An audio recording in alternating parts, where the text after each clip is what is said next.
All right, now you should see the little red clicky dot in the top left corner of your screen. So today you guys have the choice between 2 lessons that you would like to do. I'm going to pull them up so you can take a peek and decide. One is a video from Mr. Charles.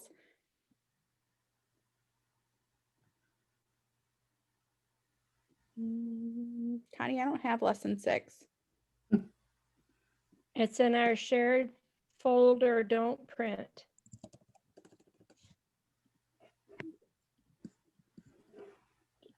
Okay. Why is it in don't print? Because that's where I put it. See, guys, technology stuff is not just an at-home issue. It's all of us. All right. So I'm going to share my screen, and your choices for today are, boy, I got a lot of stuffs on my screen today. Ignore all the background chaos. Okay, so lesson 6, this is going to have to do with our, guys, I had the hiccup, sorry. Feelings, rights, and responsibility, or Mr. Charles and what it takes to be a good leader. So to decide if you would like lesson 6, show me A. If you would like Mr. Charles, show me B.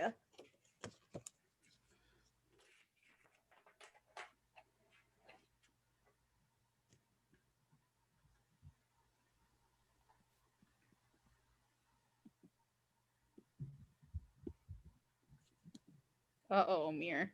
It's up to you.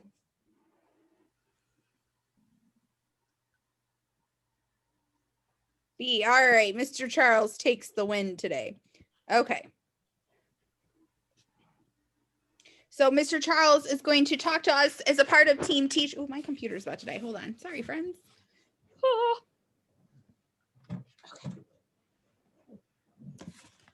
Okay. Mr. Charles is going to talk to us today about the continuation of our mock election. So we already dealt with the primaries, and through the primary election, Buzz and Woody and Timon and Pumbaa were elected as the candidates that we are going to vote with or vote between for our final election process. So Mr. Charles is going to talk to us about what it takes to be a good leader, or what makes a good leader. So I'm going to make this full screen. Can you guys see Mr. Charles? Yep. Okay. And we are going to do a lesson. There you go. Hey everybody, Mr. Charles here. And we are going to do a lesson today about leadership and what qualities you should look for in a leader. This goes along with our mock elections that we've been doing the last couple of weeks. I'm very proud of all of you for getting out there and voicing your opinions and getting your votes out. Voting is such an incredibly important skill in your adult life. Something that is very relevant right now. Your parents are all going through something very similar. So it's nice that you get to kind of go through the same type of process and understand what that is and what the importance of it is. So far, we've worked through our primaries. We've broken down the primary elections, and we do have 2 candidates from each of the parties, the Disney party and the Pixar party, one each going to the general election, which we'll talk more about in a little bit. I'm going to share my screen here. And we're talking about what makes a good leader. One important note here is that it's incredibly important to know your own beliefs when going into a voting process. Voting is such an important decision, and it's a decision that shouldn't be made based on what others tell you to believe. It's your responsibility, and it's really important that you know what you believe. Voting is a very important decision that affects a lot of people, not just yourself. So you want to make sure you're informed on what it is you're voting for, who it is you're voting for. And another thing to remember is that everybody's viewpoints and beliefs are going to be different from one another. They'll have some similar beliefs, but everyone's going to have some differences in opinion, and that's okay. A good leader, we're going to talk a lot about the qualities of a good leader, but a good leader works hard to respect others' viewpoints and tries to find a common ground that best serves the people. So they don't just shut people down because their beliefs are different. It's about respecting each other and giving each other the respect that you might believe something a little bit differently than I do. And that's okay. And we can discuss that and we can debate each of our feelings, and maybe we can find a common ground between the two. So some qualities of a good leader. I have 5 qualities here. Now there's many qualities that do make a good leader. But these 5 are very important. Oops, sorry guys. Ones. The first one being honesty and integrity. So to be honest is to tell the truth at all times. There's a little difference in honesty and integrity, because while honesty is to tell the truth at all times, integrity is to tell the truth even when it's hard, even when it's ugly. It's an ugly truth. It's not something you want to tell or you would like to be out, but you do it anyways because you have integrity. It's the right thing to do. The second quality of a good leader is hard work. And I have a quote on here. It says, "A smart leader who does not work hard will eventually reach a point where they fail." It doesn't matter how smart you are. If you're not willing to work hard, you'll eventually reach a point where you fail. The quote continues, "However, a hardworking leader will find a way to overcome whatever obstacle lies in their path." They may not be the smartest leader, but if you're out there and you're the hardest worker, the hardest working leader, you never stop fighting for what's right for the people that you serve, then you'll find a way to overcome whatever obstacles lie in your path. The next quality of a good leader is to have clear goals. Goals should emphasize results, not efforts. And they should also be clear and attainable. A lot of times you hear people who are trying to be leaders say what they plan to do, what they would like to do. It's better to go in as a leader and have a plan to achieve something, not just an ideal plan of what you would like to get done, but how you plan on getting it done. Those are the types of goals that are very clear, that are more attainable because there's an actual blueprint on how you plan on achieving it. Next quality of a good leader would be clear communication. Information and ideas and goals, these should all be communicated both clearly and frequently to the people that you serve, the people that are helping you achieve those goals. The reason being is that clear communication motivates those who are leading and being led to continue to fight to achieve those goals. If I come out and I maybe give you some information and then I wait a few months and the people who are being led by me, if they don't know what's going on, they're not going to be able to fight to achieve those goals. We want to be able to work together as a team, as a unified force, to be able to achieve something that's the better for the betterment of our people. So the more a leader communicates that information and those ideas and those goals, the better, the more unified everybody can become. And the last quality here we're going to talk about is to focus on those that they serve. A good leader, yes, has their own. A good leader should make decisions based on what is best for the people that they serve, regardless of their own personal feelings at times. Of course, any leader goes in with an idea of what they want to get done. They have their own plan on what they think's best for the people. But if that doesn't match the facts sometimes of what's actually best for the people, a good leader would do what's best for the people that they serve. And as mentioned before, an effective leader understands that everyone has slightly differing viewpoints. It's not about forcing your own beliefs onto people. Leadership is about finding the middle grounds and never stopping the fight for what is best for your people. So having those qualities of a leader in our minds, let's take a look at our two candidates for our election. We have from the Disney party that moved on from the primaries. They bypassed Maleficent and Cruella de Vil. They bypassed Moana and Maui. We have presidential candidate Timon. Now, some characteristics for Timon are that he's very loyal. He's incredibly smart. He is very charismatic. He's a good speaker. He's also good-hearted. He wants to go out and he helps Simba in his efforts to save the Pride Lands. And Timon's also very resourceful, and I'm going to play you a video in just a moment on how he is resourceful. One con for Timon is that he can be self-centered. When Simba first came into he and Pumbaa's life, they decided to take him in. He was just a cub, which on the surface seems like that was a very selfless thing to do.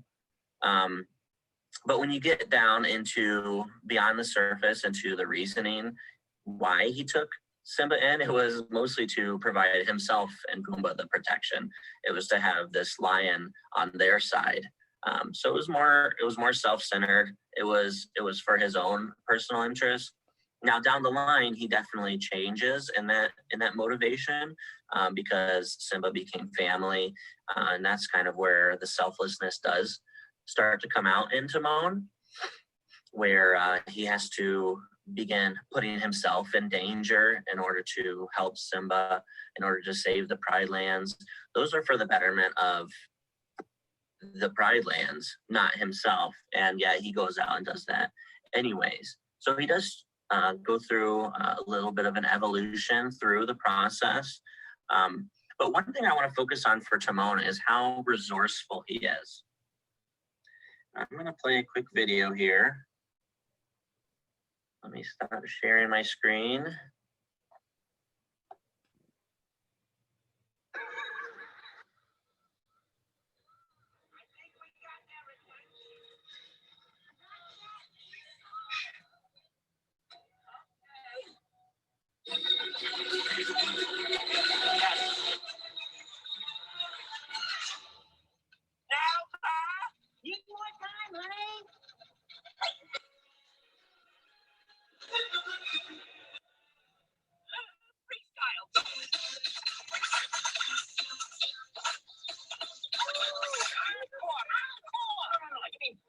Entree. No, you're right. Let's just eat it. Is it ready yet, Ma? Not yet. Keep going.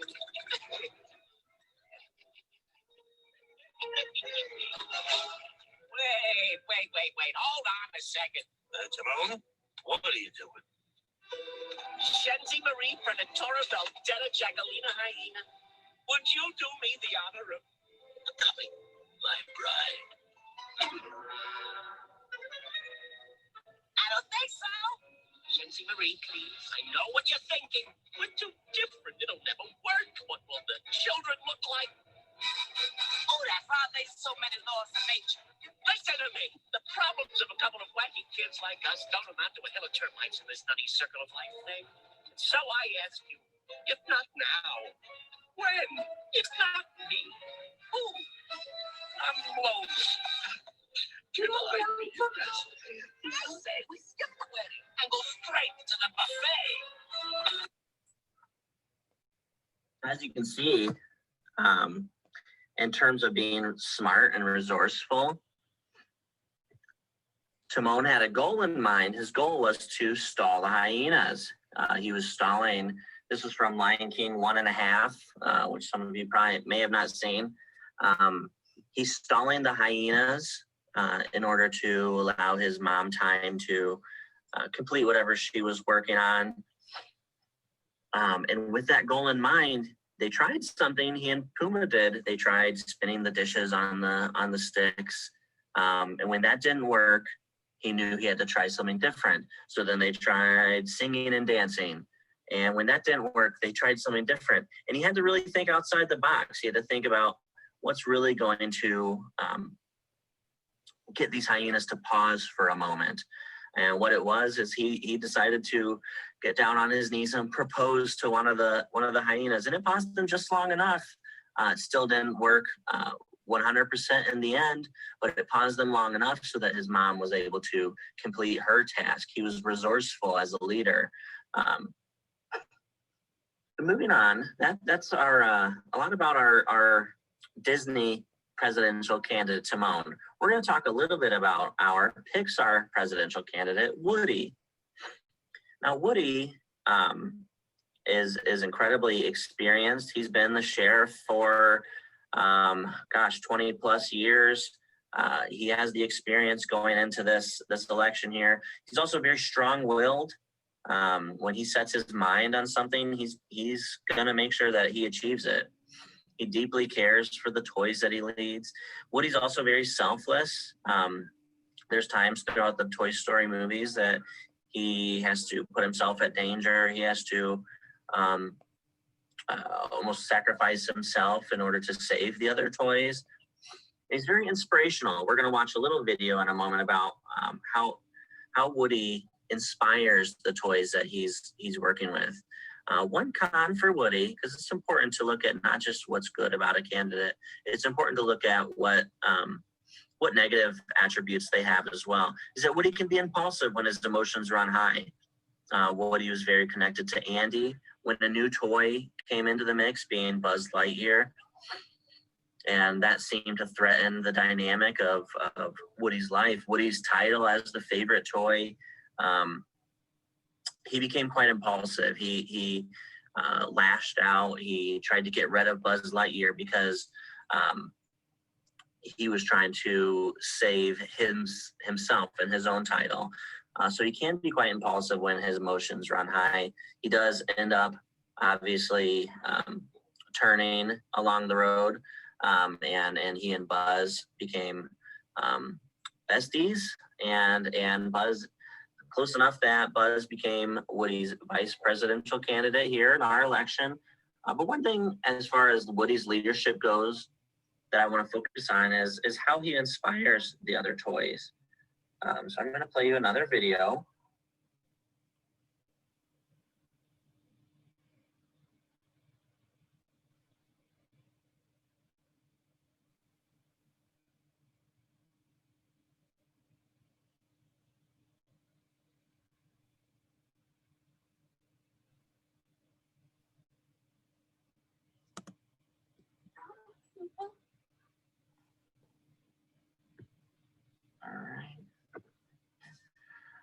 All right, and here we go.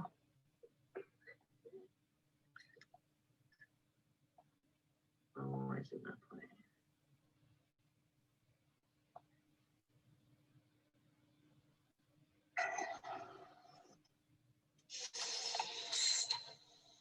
Hey, Buzz!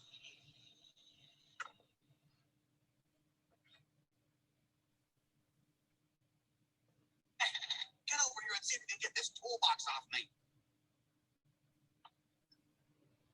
Come on, Buzz. Buzz, I can't do this without you. I need your help. I can't help you. Well, sure you can, Buzz. I'm not a space ranger.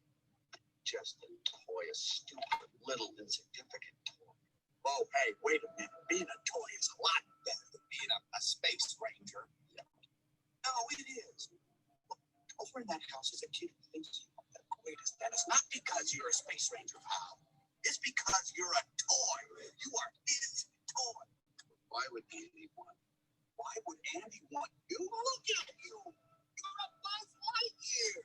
Any other toy would give up his moving parts just to be you. You've got wings. You glow in the dark. You talk. Your helmet does that whoosh thing. You are a cool toy.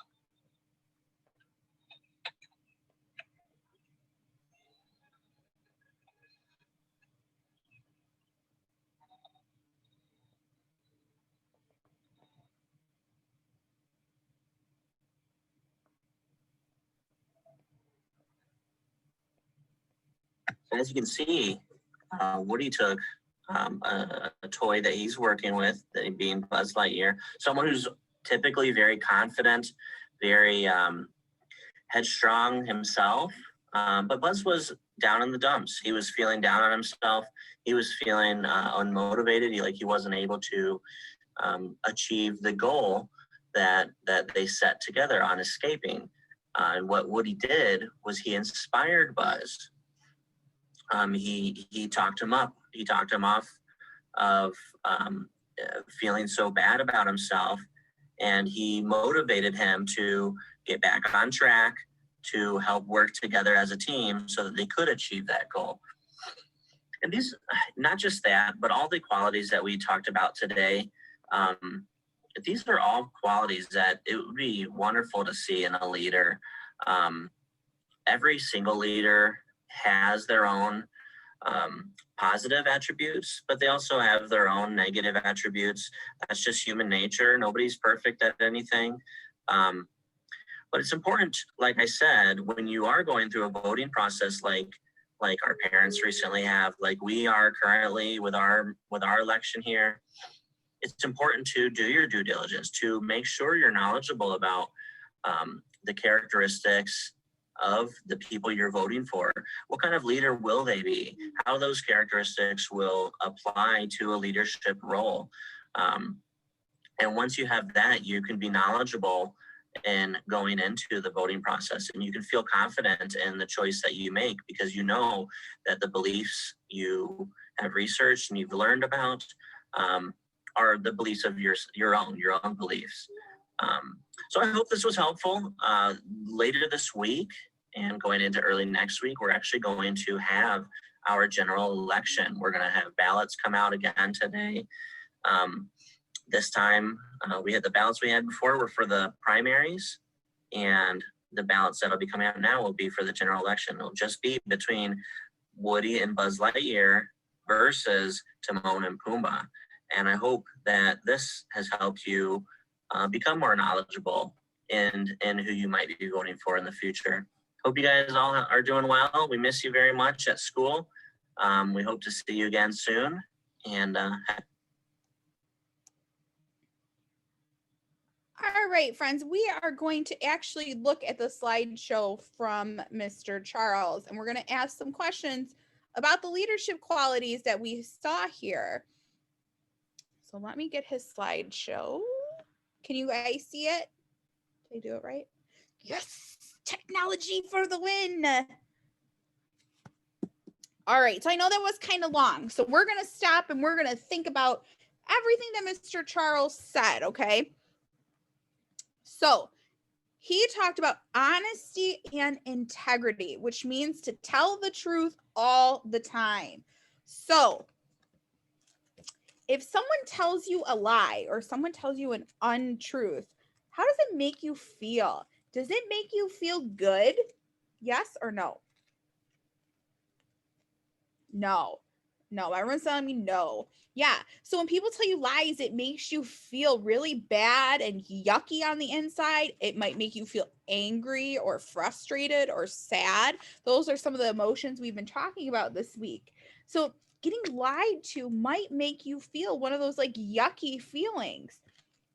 And when people tell you the truth, even when it's not nice, it sometimes helps you feel better. So if someone said, I'm going to pick on Miss Denise. Miss Denise, I'm going to use you as an example. Nothing that I say will be true, but we're going to pretend it is. If I said, Miss Denise, I don't like your blue sweater. It does not bring out your smile. Okay. Now, Miss Denise is kind of sad. She made her sad face. She got her little pouty lip out. She got her little pout face. Okay. So Miss Denise is sad because it kind of hurt her feelings. But if I had told Miss Denise, oh my God, Denise, your sweater's the cutest. And then I went to Miss Carla and I was like, Miss Carla, that thing is ugly. Oh, and Miss Denise found out. How do you think she'd feel? If she found out I told her a lie, she'd probably feel pretty yucky. She's making a stink face. She's going, So she's probably pretty grumpy and upset about it. Miss Kasha gave it a thumbs down. So telling the truth, even if it makes you sad or hurts your feelings a little bit, it's better than finding out someone lied to you. So it's really important to have a leader who doesn't tell you lies. Number 2, hard worker. We're going to speed through these guys. Okay. Hard worker. You want someone who gets the job done and keeps their promises. It is no fun when someone tells you, hey, we're going to have no homework today. And then all of a sudden they're like, here's your homework. Mr. O'Meara, you'd be kind of mad at me if I did that. I don't blame you. I'd be, shh. Sorry, my kitty's trying to answer questions. All right, clear goals. We want someone who knows what they're working for and what to do. It is no fun to do stuff and have it not matter or have no results. Nothing good comes from it. And clear communication. We want someone who tells us like it is, how it is, in an efficient way. So I'm going to pull up our final ballot. All right. So our final ballot looks like this. It says official ballot for the general election, and these are the dates that you're going to vote. It's in Jackson County because that be where we live, and we're in the Torrent precinct because that is where we would vote. So for our leadership selection, we can vote for no more than one. We have the option of Timon and Pumbaa for the Disney party, if we want the Disney party to win, or we have Buzz and Woody for the vice president and president for the Pixar party. So what we would like you to do is make your voting selection. Teachers should have emailed out this ballot. If not, it will be pasted in the weekly task sheet below this lesson for today, so you guys can access it at home. So what you need to do is figure out with your ballot who you're voting for and either email it, text it, or call your classroom staff and let them know what your choice for president and vice president are. Do not forget, we are having a victory party next week, which means we need to know who wins so we can have a party. Woo-hoo. Okay. So for all of my friends today, I hope you enjoyed. I'll actually post the slideshow for this activity on our weekly task sheet too, Miss Connie, don't you think? So people could look at it at home if they wanted to. Am I forgetting anything? No, not forgetting anything. All right. Well, then we will plan on seeing you guys tomorrow for lesson 6 and food storage. So we will see you tomorrow at 10 o'clock. And Miss Connie and our teacher friends, please stay on. We're going to check our links for tomorrow so we don't have today's issue. Otherwise, we'll see you tomorrow. Bye, friends.